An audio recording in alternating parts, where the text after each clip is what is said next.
Welcome to the Hawkeye Sidekick podcast. And you're very welcome back to the Hawkeye Sidekick Rugby podcast with your host Mark Kennedy. I'm joined again this week by Liam O'Brien. Liam, how are things? Oh, brilliant, Mark. Yeah, super away win for Munster. It's the best we could have hoped for, really, in terms of the way we, not just the result, but it was the way we played as well. That really heartened me. Yeah, kind of on two fronts there, Liam, really. And I suppose, ladies and gentlemen, boys and girls, we'll be reviewing that Munster-Ulster fallout, I suppose, from that win for Munster and Kingspan on Friday night first. We'll also look at Connacht Rugby's great win over the Lions in South Africa, the first Irish province to win in South Africa this season. A very good 33-30 result for Andy Friend's Chargers. And then Leinster with a very, I suppose, inexperienced pack, who competed very well, but ultimately fell to a 28-23 loss to the Sharks. We'll also look at the news from Munster Rugby with the signing of Mr. Frisch from Bristol Bears. I know a few Bristol Bear fans that I know on Twitter have been kind of on the warpath over it, but we'll run the rule over that signing as well. So, Liam, maybe we'll start with Kingspan. We'd mentioned here last week in the podcast that Munster really needed something from this game. And to be fair to Munster Rugby, they continued the upturn in performance that we've seen in the Exeter Chiefs game in Europe with a fine performance and result against Ulster in their own backyard. Yeah, absolutely. We continued our good form, and Ulster just basically didn't show up at all for the game. The most pleasing thing for me is that we were comprehensive winners in all facets in the end. And really, all Ulster could do, as they have, to be fair, looked for a lot of season, is go to Launat Mall. And they got a small bit of success there. But apart from that, we were dominant in all facets. To be fair now, I had an inkling before kickoff when for Mullen, if he's out, and Henderson, and then for number 10, Mike Lowry at 10. I just kind of said, I'm a big fan of Mike Lowry as a kind of a guy who can come on, full back, be in certain set plays at 10, but certainly not as a kind of a starting fly half. So I felt that we already were in with a good chance with that sort of a lineup. I was actually even delighted to see Jason Jenkins in. He really, these are sort of games that you need his power. And himself and Klein, for me, it was just ferocious. You could hear the cracking tackles, the two of those guys, and the carries as well. And I suppose it led to a lot of go forward ball from Munster. And look, all I can say is that second half try for Earls was, to me, the best URC try of the season, the best work try of the season. So. Yeah, we'll put on the Munster Rugby tinted glasses there, Liam, but yeah, I completely agree on all points. I was delighted to see Jason Jenkins. I know we've probably given him a bit of a hard time here in this podcast in previous episodes, but I thought his cameo was absolutely timely. And it's kind of sad that we're not going to really see that cameo for too much longer as he moves to Leinster Rugby, because he's under physicality, Liam, around the open play, his set piece. And he's going to be a vital guy, particularly when we get to the European Champions Cup against Toulouse and maybe potentially getting into a semi-final. So I thought this team selection from Munster was spot on. Conscious of a heavy workload against Exeter Chiefs the weekend before, they did vary it up quite nicely in terms of bringing freshness into key positions, particularly in the front row, second row, but also kind of keeping it pretty much cohesive in terms of our kind of three quarters and back three. So I thought overall, Liam, the team selection from Munster was so much better than Ulster. I thought Dan McFarland really, is this more of an indictment of Ulster Rugby in terms of their squad depth, that there was kind of some forced withdrawals, but I just didn't feel that maybe, after a bruising two-legged affair against Toulouse, I thought he might freshen it up a little bit more than he actually did, and he kind of paid the price. Well, to be fair, it seems to me that the overall kind of squad isn't actually there. And I still don't even know, who Ulster's third choice, out have is, never mind, I suppose their second choice, maybe possibly is Madigan. Why he wasn't even given a start. It's absolutely mind-boggling that an actual fly half was benched.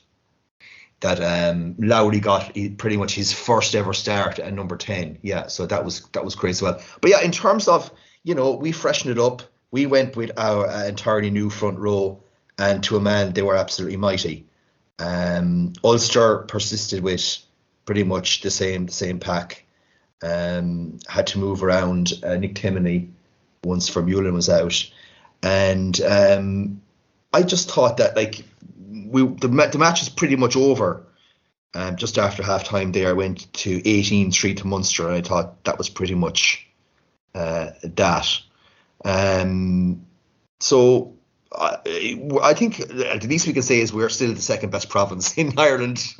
That's undisputed at this stage. Yeah, like, I mean, we did hit the purple patch in the opening period. I mean, it was pretty kind of even Steven predicting the first kind of quarter.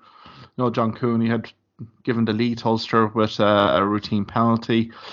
And then we had the cameo of Stephen Archer with a lovely try. But as you said, Keith Earl's try really did highlight the skill set here in this Munster Rugby team, particularly when they win the collisions, particularly when they get a bit of an attacking platform.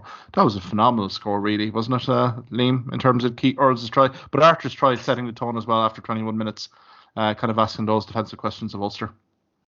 Can I mention Jason Jenkins again? He was actually key in the try. He actually offloaded an incredible offload, actually. And then he went out to Lendy, Carberry, Farrell, Earls. Yeah, so like absolutely wonderful. And it just shows us what that team is capable of doing. And yeah, I mean, look, at that stage then, Casey's kicking was also on point, I thought. I thought he was always giving his guys a genuine chance, as opposed to other box kicking, of actually getting the ball back. And in terms of, yeah, I mean, everything worked out on point, and we had great cameos there from Tom Ahern. Again, key line-out steals as well. John Ryan, he's scrummaging his immense when he came on, and he's key kicked through at the very end after 77 odd minutes, and that was pretty much the game after that. Yeah, and I thought you're quite right in highlighting the young guns again. I thought Alex Cadellin as well. My God, we have a number 8 battle on our hands here, Liam, I think, in terms of, there's Gavin Coombs, you have Alex Cadellin. I mean, it's a massive Jack O'Donoghue again, really performed absolutely exceptionally well. I mean, that's a guy surely that needs to be on a plane to New Zealand as part of the Ireland Summer Tour. I think Jack O'Donoghue's performances this season have kind of elevated from week on week. I mean, and Chris Farrell as well, I thought, was very good as well, Liam. He's getting a nice little run of form. Some good go-forward ball for him to really exploit. 3 defenders beaten, 1 distinct clean break, which was the setup for the Keith Earl's try. But I thought overall it was absolutely exceptional. And I think Mike Haley as well, really reveling in the role of full back now. The grounds are getting harder here.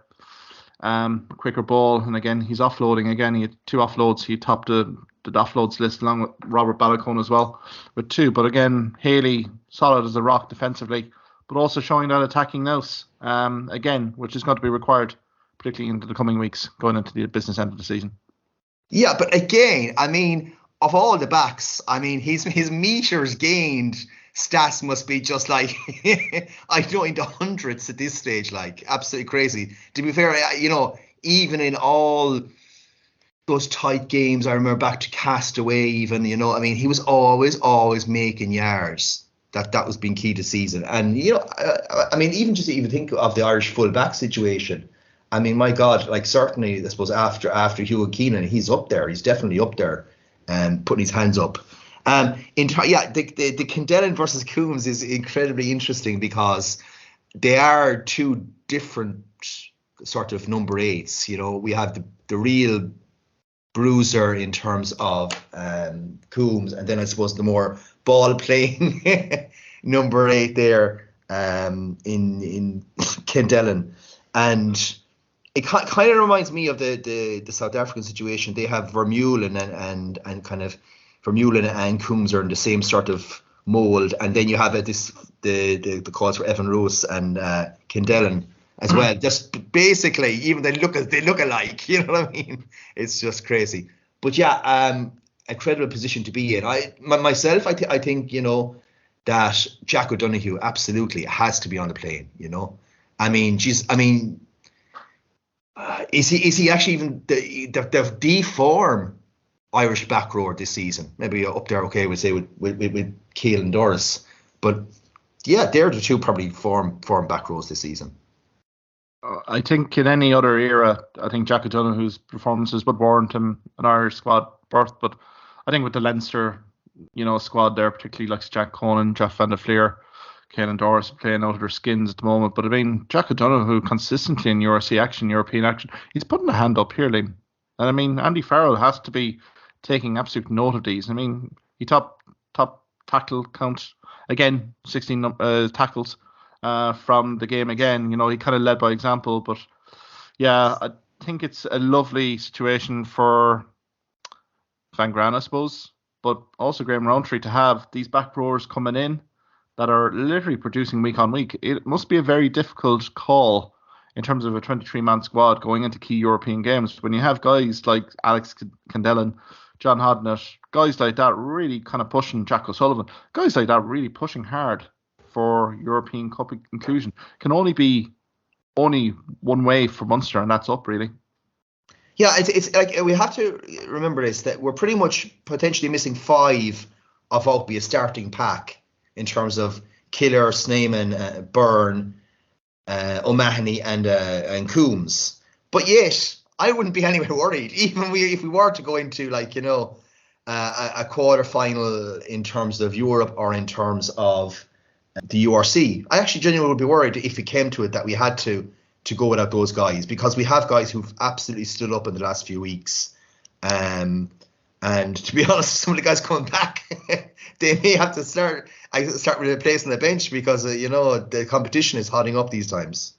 Absolutely. Young players don't have fear, Liam. That's the key. And you'd kind of think with some experienced players, maybe there's a little bit of fear, anxiety of past failures. I think with these guys, they're fearless. When they get on the pitch, they're absolutely making a massive impact. The contributions that they're making, they're basically telling the coaches, look, I want to be part and parcel of this province going forward in this franchise. So I think, Liam, the young guns have shown it. Go back to this Wasps European Cup game in the Rico. Again, for key points during the season, these young guys have stepped up for Munster Rugby, and I think it's now time for, I think Van Gran, I think Rowntree as well to a certain extent. There will be acknowledgement here that these guys now, particularly when we're getting into springtime, pitch is getting harder. It's a more faster paced game, that these guys are going to be absolutely pivotal. Starting on Friday night here, Liam, with the very entertaining Cardiff Blues down in Musgrave Park, down in Cork. I mean, that is going to be an absolute phenomenal game, because Cardiff Blues do love to play fast flowing rugby, and I think this is really set up, I think, for one of the fixtures of the weekend. It mightn't look like it from the league standing table perspective, but Cardiff always give Munster a really hard game, and I think for Munster, the accuracy, precision, the continuation of the form, it is going to be tested here by a very talented Cardiff Blues side on their day. Yeah, well, I mean, we have to remember recently, in Europe, they were playing Saracens, and it was 41-33 final score. Yep. Saracens just barely pulled away in the end. And Cardiff always give us a good game, and they always give us problems. And it's specifically, it stems from their centres. They have just 2 outstanding centres as centre partners, probably the best as you can get in the league.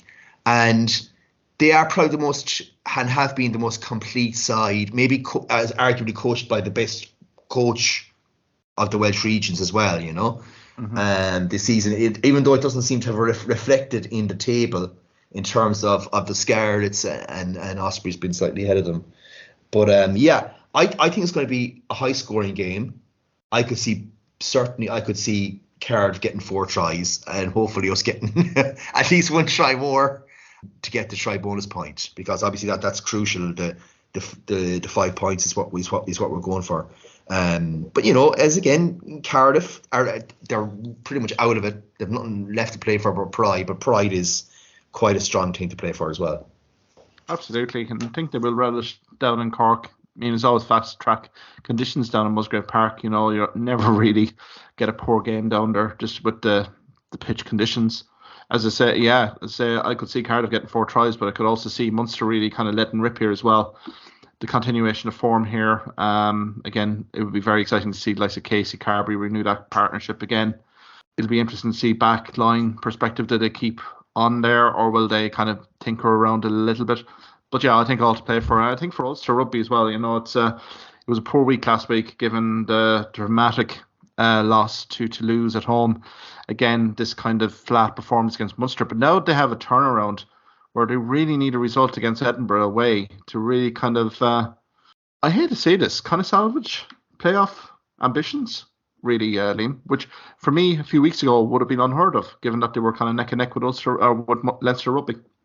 Yeah, a few weeks ago they were like, the form team in Europe, you'd have to say nearly, But this kind of game away to Edinburgh takes on a different hue now. It's almost like the winner of that will be top four, because both teams look likely to win their final game, and so you're talking about fifth or sixth place essentially is going to be for losers. So it's going to be a huge game.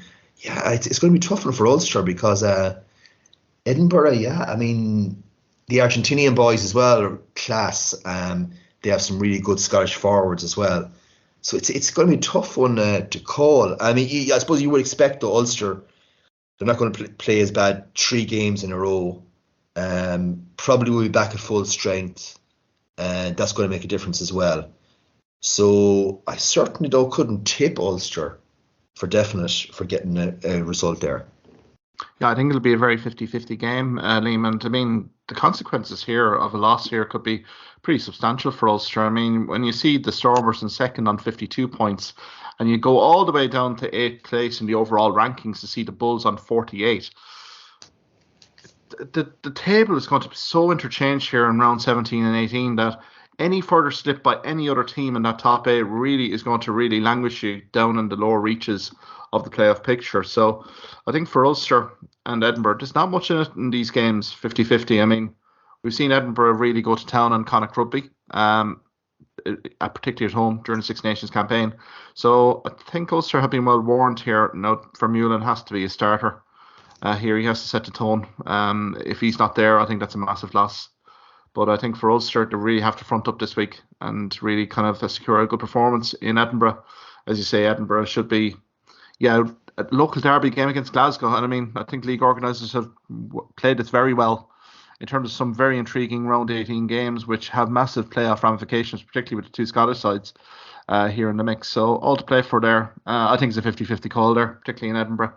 Liam, we could maybe go to the Emirates Lions versus Connacht Rugby. And I think first off, congratulations to Connacht Rugby. That was, I thought, a superb performance from them. They were, dealt with adversity very well, particularly in that third quarter, but really did kind of, after an early start, Keane Pendergast again, outstanding. They had to kind of quell an awful lot of Lions pressure. But to a man, I thought Connacht, they persevered and got I think a pretty deserved win just for the perseverance and fighting spirit that the side showed in the Emirates Airline Park. Yeah, but it was a game that beforehand I was looking at there, and Connacht were like fully loaded for this, and I was intrigued by Hansen in terms of fullback and also Aki as well, his physical presence, and as it turned out, they were absolutely key as well. But yeah, again, the back row again were immense in Prendergast and Boyle, like that, and went ahead comfortably. But the Lions came back strong. But like it got to 30-all, and Connacht, not only did they get the penalty from Carthy, but they actually held out comfortably in those last few minutes. Although it must be said, I think everyone's been talking about that last scrum where basically Connacht were shunted off it, so as in it could have been a draw, you know what I mean, at the very end.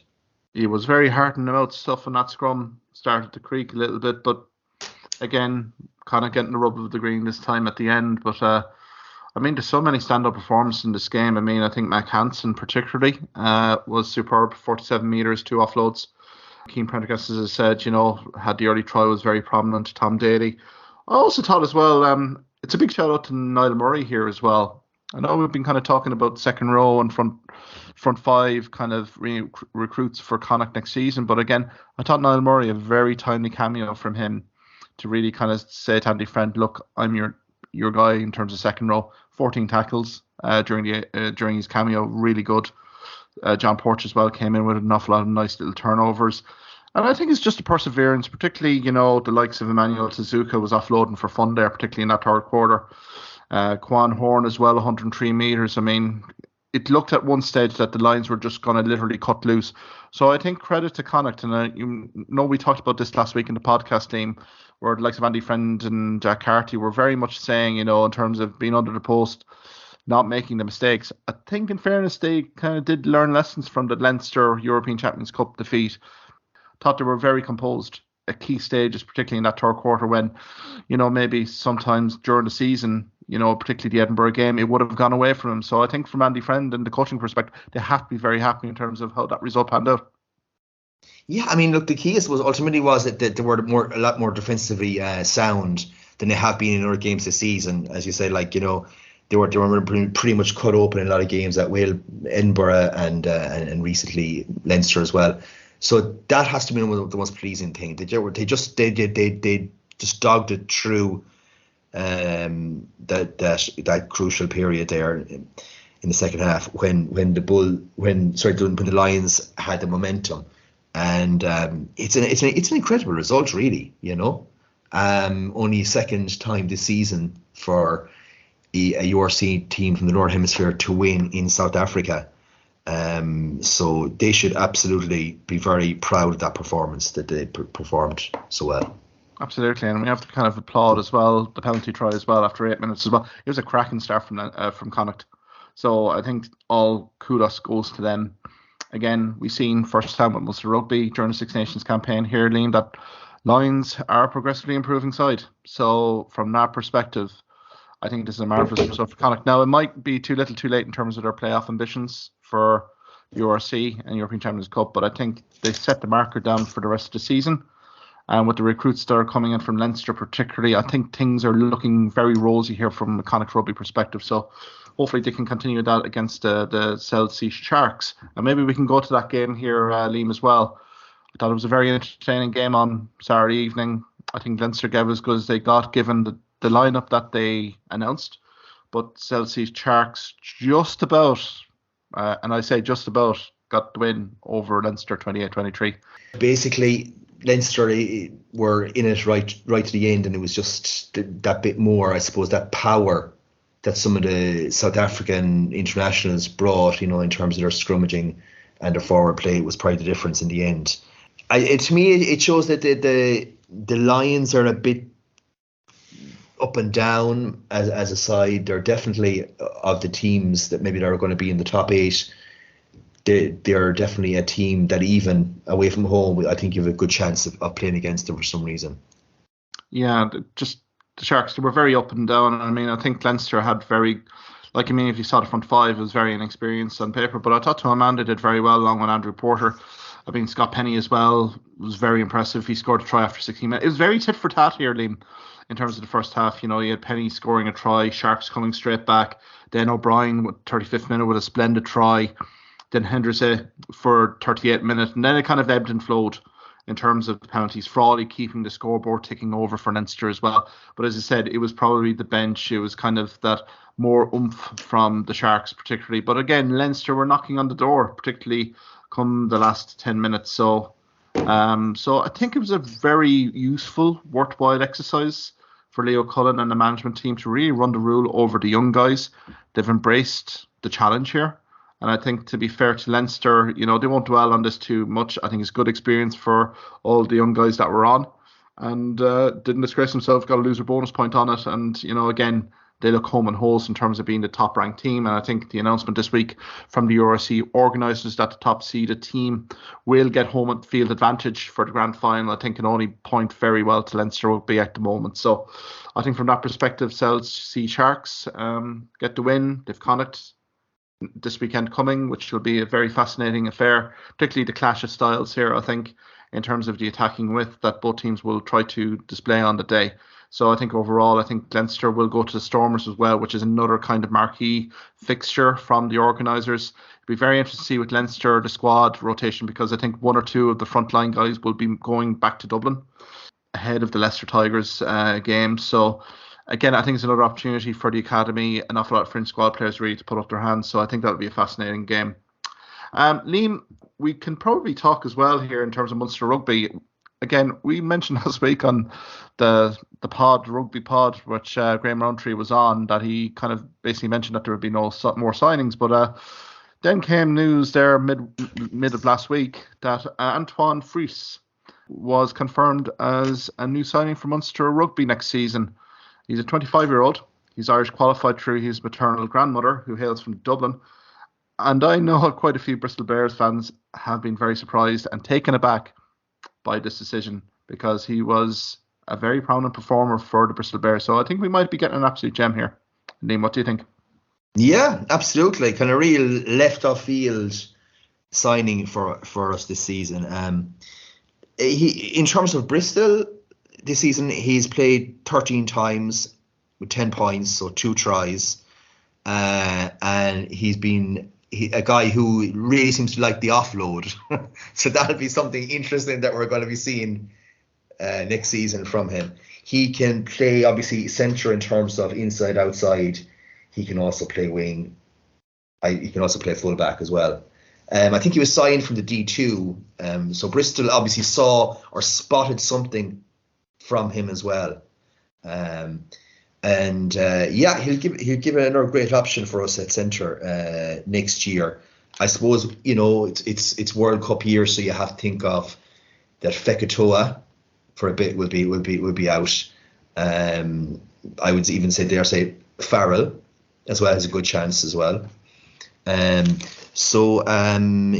He's one of these guys that, I get the feeling he could be, we've had guys before like Topoki and Maffey, and I think he could be like that. He could be a really, really excellent signing.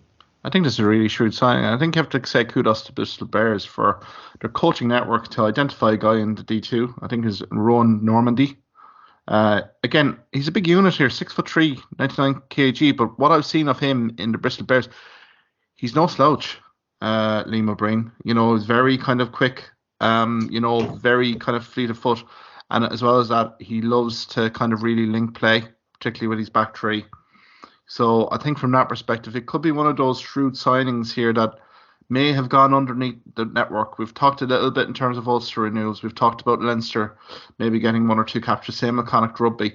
I think this one from Munster, I think Munster fans should be very excited by, just given that, he's aged 25 years old. I think we yet to see the best of him, which is massively exciting, just given his performances for Bristol Bears this season. And I think, as I mentioned, some Bristol Bears fans that I'm friends with on Twitter, very much of the opinion that this guy is only one way going, and that's up. And I mean, there's potential here that he could be kind of a late kind of dark horse into a World Cup 2023 campaign. Why not? If he really does impress. But I think with Fekitoa as well, hopefully he gets back to full fitness and be kind of that real dominant ball carrier that we're looking for as well. So I think this could be a nice little contrast here. Farrell, you've done Goggin as well. Shane Daly, I think, probably comes into the picture, maybe is an experiment here from a three-quarters perspective. So, I mean, Delende is a loss. What we saw against Ulster and Leinster Chiefs is what we're going to be missing from a Damien Delende, particularly on these marquee fixtures.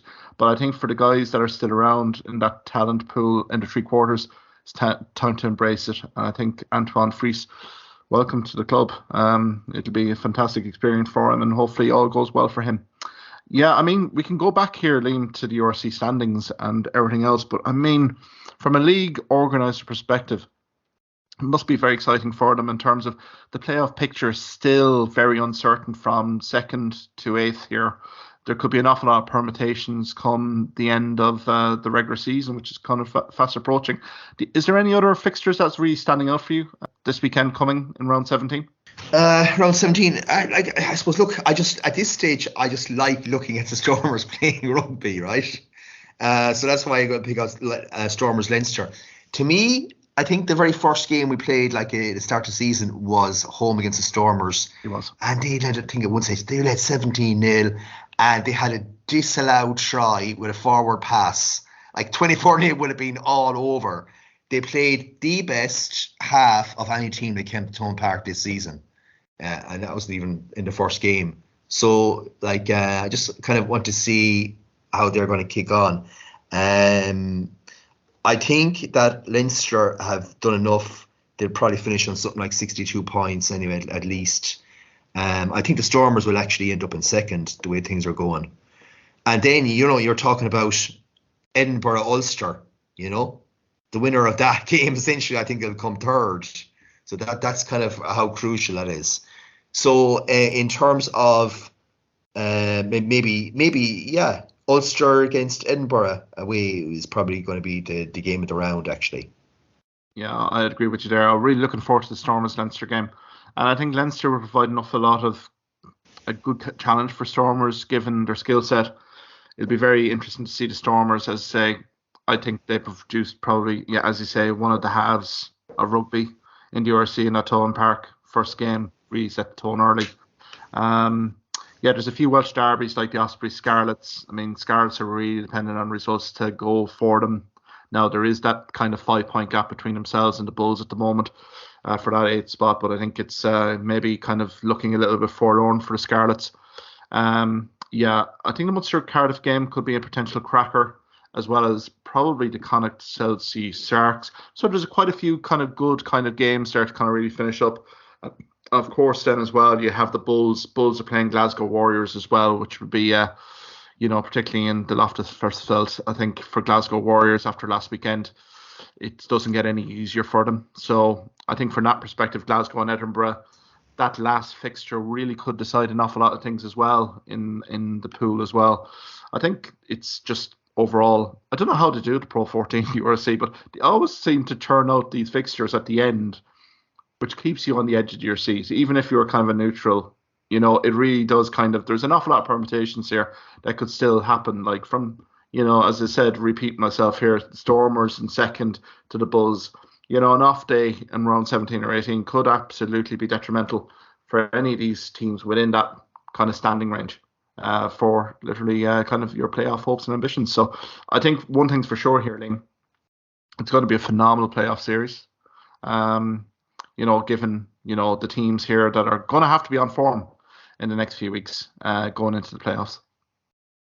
I think, do you know what? It's getting to the stage where, in terms of like the quarterfinals, I think they're going to be as good as the European Cup games. I actually think there's going to be some absolute belters of games available. So Munster have some mighty quarterfinals ahead as well. Oh, I tell you what, yeah, but you hear some Twitter reaction about, Leinster being as hated as Crusaders. I don't know where that's coming from. But when you're hearing that, I think the South African fan base are really kind of embracing the URC, which is great news for the organisers. It's great news for the fans of the existing Pro 14. That would now, the fledgling product, I think, is going to get fully blown next year in terms of the second year. I think we'll have the South African teams really improving in terms of their squad depth, the competitiveness of it. And I think from overall sense, I think it will be so much, an exciting end to this debut season, but I think next season it really carries on, which is great. So Liam, I think we'll leave it there anyway, Liam. Much appreciate your insight and contributions as always, and an awful lot of exciting fixtures, and we'll review them again next week. Thank you for listening to this podcast episode. If you liked what you heard in this podcast, why not subscribe to the Hawkeye Sidekick podcast on either Amazon, Spotify, YouTube or Twitter platforms.